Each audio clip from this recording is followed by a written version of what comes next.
नमस्कार, आप देख रहे हैं कंट्री इनसाइड न्यूज का डिजिटल प्लेटफॉर्म। इस वक्त हमारी मौजूदगी है लोक भवन के सभागार में। कुछ देर पहले ही मुख्यमंत्री योगी आदित्यनाथ और उत्तर प्रदेश कैबिनेट के तमाम मंत्री ब्रजेश पाठक हों, चाहे वो केशव प्रसाद मौर्य हों, उन्होंने एक प्रेस वार्ता की है और जी राम जी को लेकर उन्होंने बड़े बयान दिए। उन्होंने कहा है कि जिस तरह से मनरेगा में लोगों को काम नहीं मिलता था या फिर गड्ढे खोद कर गड्ढे पाड़ दिए जाते थे, हवाई होती थी पूरे बिल में और लोगों को रोजगार के नाम पर एक छलावा ही मिलता था, मगर जी राम जी जो योजना आई है इसमें चौपालों के थ्रू, गांव में प्रधानों के थ्रू, गांव में पहले ही इसके बारे में बता दिया गया है और आने वाले समय में जो योजना है वो लागू हो जाएगी और गांव में जो पात्र व्यक्ति है, पात्र परिवार है, उसको 125 दिनों का रोजगार मिलेगा। और उसके अलावा तमाम कुछ बातें कही हैं सीएम योगी आदित्यनाथ ने। सुनिए इस पूरी प्रेस कॉन्फ्रेंस में क्या कुछ कह रहे हैं सीएम योगी आदित्यनाथ। अतिरिक्त तो उसको ब्याज देना होगा। समय पर काम नहीं मिलने पर बेरोजगारी भत्ता अब कानूनी अधिकार हो गया है। यानी अगर कोई व्यक्ति कहता साहब मुझे काम चाहिए और काम नहीं दे रही है ग्राम पंचायत, तो उसके बदले में उसको भत्ता की गारंटी होगी। खेती के मौसम में किसानों को मजदूरों की कमी न हो, इसके लिए राज्यों को बुआई और कटाई के समय 60 दिन तक कार्य का विराम देने का अधिकार भी राज्यों को दिया गया है। राज्य तय करेंगे कि कब खेतीबाड़ी का समय है, उस समय मनरेगा के कार्य स्थगित रहेंगे। खेतीबाड़ी के कार्य के लिए लोग पर्याप्त संख्या में लोग मिल पाएंगे और 125 दिन की गारंटी वर्ष भर में जो भी कार्य करने के इच्छुक हैं उन श्रमिकों को प्राप्त होगा। किसान और मजदूर दोनों के हित इसके माध्यम से सुरक्षित रखने की गारंटी दी गई है। खोदने और भरने वाली कामों पर विराम होने से स्वाभाविक रूप से जिनके हित प्रभावित हो रहे हैं वो चिल्ला रहे हैं, क्योंकि गड्ढा खोदते थे फिर उसको पाटते थे।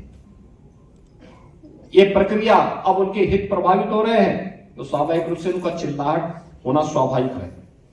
अब इसमें 4 श्रेणियां दी गई हैं जिसका निर्धारण ग्राम पंचायत स्वयं तय करेगी। एक, मनरेगा का उपयोग जो पहले होता था वह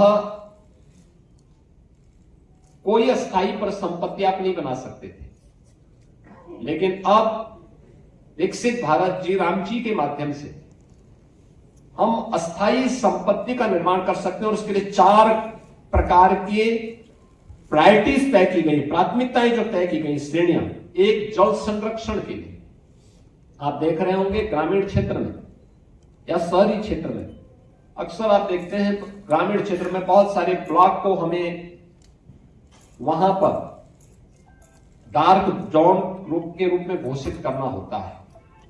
पानी की मात्रा बहुत नीचे जा चुकी होती है, कोई वहां पे स्थायी व्यवस्था नहीं बन पाती है। आप इस योजना के माध्यम से जो मनरेगा में व्यवस्था नहीं थी, विकसित भारत जी राम जी के माध्यम से गारंटी दी गई है कि वह इसके माध्यम से जल संरक्षण की अस्थायी व्यवस्था क्रिएट कर सकते हैं। यानी रेन वाटर हार्वेस्टिंग की व्यवस्था, चेक डैम की व्यवस्था और उससे जुड़ी हुई अन्य सुविधाओं की को वहां पे गांव में वो क्रिएट कर सकता है। ग्रामीण बुनियादी इंफ्रास्ट्रक्चर के माध्यम से वह इन चीजों को वहां पे विकसित कर सकता है। सड़क, नाली, इन सब का विकास कर सकता है। आजीविका संबंधी इंफ्रास्ट्रक्चर को भी इसके माध्यम से क्रिएट कर सकता है। खेल का मैदान बना सकता है, ओपन जिम का निर्माण कर सकता है। गांव के पास पैसा है, गांव के पास लैंड है, गांव की मार्केट मंडी बना सकता है। गांव में सड़कों पे जहां तहां जो मंडी बनी हुई है उसको हटाकर उसको व्यवस्थित रूप से दुकानें बनवा करके एक अच्छे खाली जगह पर उसको अस्थायी रूप से सड़क से हटा करके एक सिस्टम के साथ जोड़ सकता है, जिससे सुरक्षा की गारंटी उस दुकानदार के पास भी हो जाएगी और साथ साथ गांव के पास एक इनकम का माध्यम भी हो जाएगा। इस प्रकार की उसको भी किया जा सकता है। और प्रतिकूल मौसम घटनाओं से निपटने और आपदा तैयारी हेतु भी विशेष कार्य किए जा सकते हैं।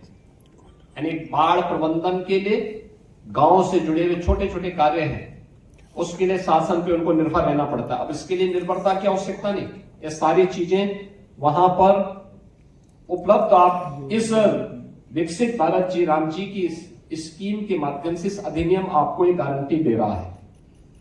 टेक्नोलॉजी को कानूनी अधिकार के रूप में अब शामिल इसके माध्यम से किया गया है।